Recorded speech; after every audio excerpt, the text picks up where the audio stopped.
Hey, good morning. This is St. Mesrob. It is just dawn in Racine, Wisconsin on another great day.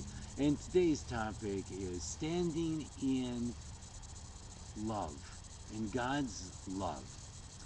This last week we had celebrated the feast of a great saint in the Armenian church, and he was a rising star in the military. He was the main advisor to the king. And then one day, converted by the love of God, he gave up everything. He gave up his money, his palace, his positions, and he went out into the mountains to live in a cave, to live in prayer, enthralled by the love of God. And that saint was Saint Mesrob, the inventor of the Armenian alphabet. And so, what made him then, living in a cave, in prayer, what made him then go to spend years to invent an Armenian alphabet? That was simple. The people of the surrounding villages near where he was heard that there was a holy man in their area. And of course they went to see this holy man to gather wisdom from him. And he taught them all that he could, but he found the thing that was lacking was he couldn't leave in their hands the Bible.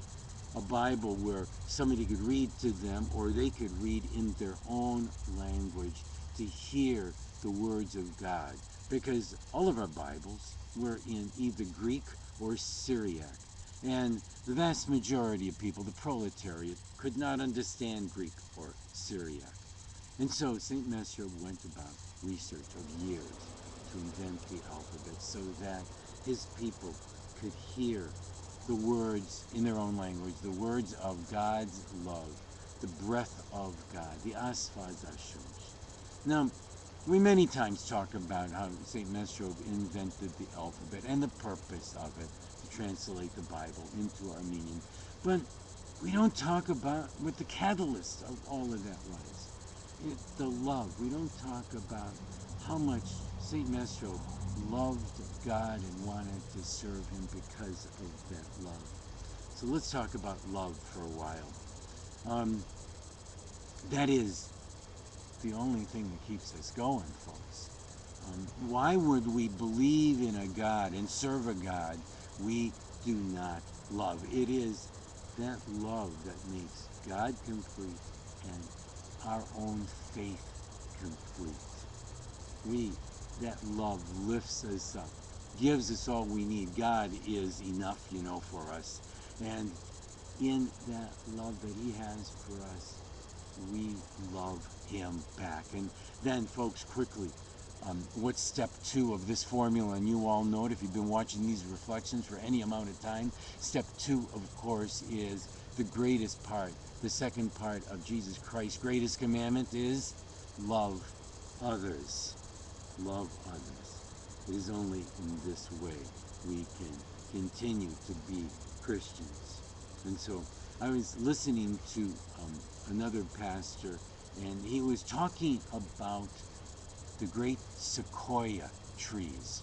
And these are trees that grow up to 350 feet, higher than a football field is long, and they last for centuries. And how do they stand? With roots of only about 1 inch wide, and the roots only go down on the average of 12 feet. So how do these sequoias stand? Simple. They stand close together, and their roots entwine themselves with each other, and they are able to stand firmly for centuries.